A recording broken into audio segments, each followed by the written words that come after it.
bonus reading for January the 15th to the 16th, Earth signs.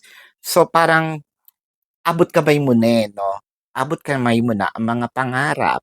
So it felt like parang you can almost see it, taste it, touch it, pero parang siyang hologram, 'no?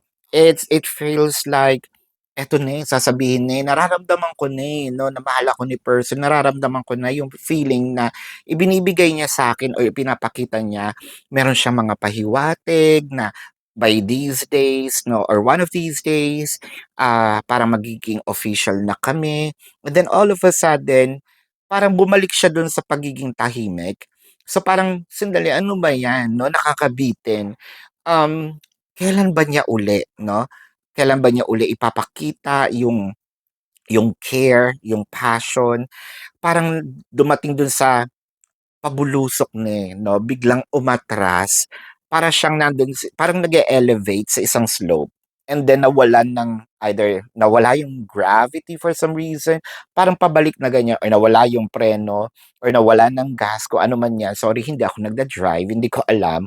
So, ah, I mean wala akong alam masyado sa pagda-drive, there you go. Usually palagi akong passenger. So, palagi siyang pa-ganyan, 'no. I mean bigla siyang paatras. So, parang nanghinayang ka lang, ayun na, eh.